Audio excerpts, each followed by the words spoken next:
UP ATS की बड़ी कार्रवाई से जुड़ी हुई। टारगेट किलिंग करने वाले अरेस्ट किए गए हैं। पाक गैंगस्टर के इशारे पर टारगेट किलिंग की जाती है। तुषार सीमापुरी समीर नोएडा का रहने वाला है, जिन दोनों को गिरफ्तार किया गया। अब आगे कार्रवाई जारी है। टारगेट किलिंग करने वाले अरेस्ट हुए हैं। पाक गैंगस्टर के इशारे पर टारगेट किलिंग करते थे। तुषार सीमापुरी समीर नोएडा का रहने वाला है। उत्तर प्रदेश एटीएस ने नोएडा से 2 संदिग्ध युवकों को अरेस्ट किया। ये आईएसआई और पाकिस्तानी गैंगस्टर के कांटेक्ट में थे। दोनों पर टारगेट किलिंग और स्लीपर सेल बनाने की साजिश का आरोप है। एटीएस ने सीमा पार से संचालित हो रहे एक खतरनाक आतंकी नेटवर्क का भंडाफोड़ किया है। गिरफ्तार आरोपियों की पहचान तुषार चौहान उर्फ हिजबुल्ला अली खान के तौर पर हुई है, जो बागपत का रहने वाला है। वहीं मेरठ के समीर खान को पुलिस ने दिल्ली से गिरफ्तार किया है।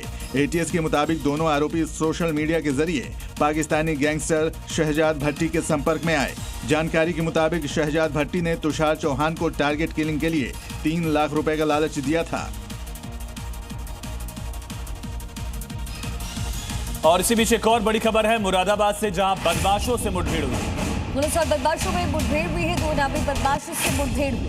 मुठभेड़ में बदमाश घायल हो गए हैं। तस्वीरें आप देखिए। ऑपरेशन लंगड़ा यूपी पुलिस का लगातार जारी है। तो मुठभेड़ के बाद बदमाशों को गिरफ्तार किया गया। डबल मर्डर केस में ये वांटेड थे। योगी सरकार की जीरो टॉलरेंस की नीति के तहत अपराधियों के खिलाफ पुलिस का बड़ा एक्शन जारी है। मुठभेड़ के दौरान 2 अपराधियों को गोली लगी, जिसके बाद पुलिस ने दोनों को गिरफ्तार कर अस्पताल भेज दिया। 20 अप्रैल की रात राजा और उसकी गर्भवती पत्नी फरा की चाकू से गोदकर हत्या कर दी गई थी। दंपति के सनसनीखेज डबल मर्डर केस में आरोपी सुहेल और फरजान फरार चल रहे थे।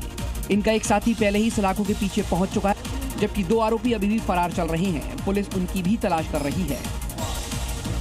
बीजेपी के राष्ट्रीय अध्यक्ष नितिन नवीन ने साफ कर दिया है कि 2027 का विधानसभा चुनाव मुख्यमंत्री योगी आदित्यनाथ के नेतृत्व में लड़ा जाएगा। बीजेपी अध्यक्ष ने यूपी में हैट्रिक का भी दावा किया। देखिए।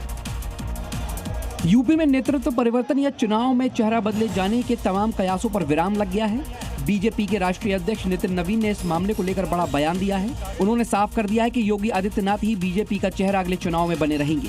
राष्ट्रीय अध्यक्ष ने यह भी कहा कि 2027 में होने वाले विधानसभा चुनाव में भाजपा का चेहरा योगी आदित्यनाथ ही होंगे। साथ ही उन्होंने यूपी में बीजेपी सरकार के बेहतर प्रदर्शन और कानून व्यवस्था की स्थिति के लिए यूपी सरकार की तारीफ भी की। मुख्यमंत्री योगी आदित्यनाथ ने हरदोई में प्रस्तावित गंगा एक्सप्रेसवे के लोकार्पण की तैयारियों का बारीकी से जायजा लिया। इस दौरान सीएम ने अधिकारियों को कई अहम निर्देश भी दिए। उत्तर प्रदेश के विकास को नई ऊंचाइयों तक पहुंचाने के लिए 29 अप्रैल का दिन बेहद खास होने जा रहा है। पीएम मोदी हरदोई में गंगा एक्सप्रेसवे का भव्य उद्घाटन करेंगे। पीएम मोदी के दौरे को लेकर मुख्यमंत्री ने जिला प्रशासन के साथ अहम मीटिंग की। सीएम ने गंगा एक्सप्रेसवे के लोकार्पण कार्यक्रम स्थल और संबंधित व्यवस्थाओं का जायजा लिया। इस दौरान भव्य कार्यक्रम के लिए मुख्यमंत्री ने अधिकारियों को आवश्यक दिशा निर्देश दिए। असमय बारिश से प्रभावित गेहूं किसानों को बड़ी राहत देते हुए योगी सरकार ने खरीद प्रक्रिया में महत्वपूर्ण बदलाव किया। और यूपी सरकार के इस फैसले से उन किसानों को राहत मिलेगी जिनकी फसल बारिश की वजह से प्रभावित हुई, खराब हुई।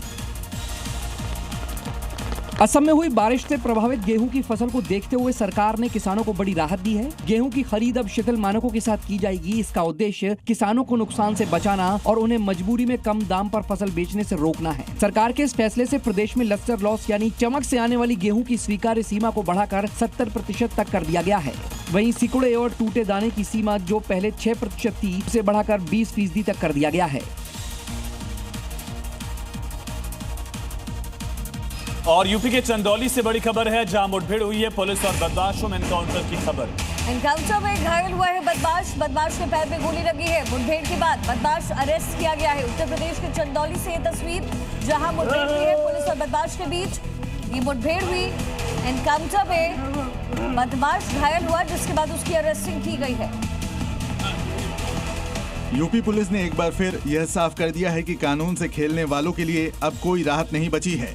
अलीनगर के रेवसा गांव में स्कॉर्पियो सवार लोगों पर जानलेवा हमले के मामले में बड़ी कार्रवाई करते हुए पुलिस ने घटना में शामिल हिस्ट्री शीटर धर्मेंद्र भारती को मुठभेड़ के बाद गिरफ्तार कर लिया।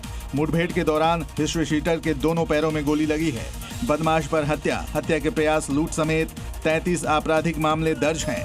पुलिस को इसकी काफी समय से तलाश थी।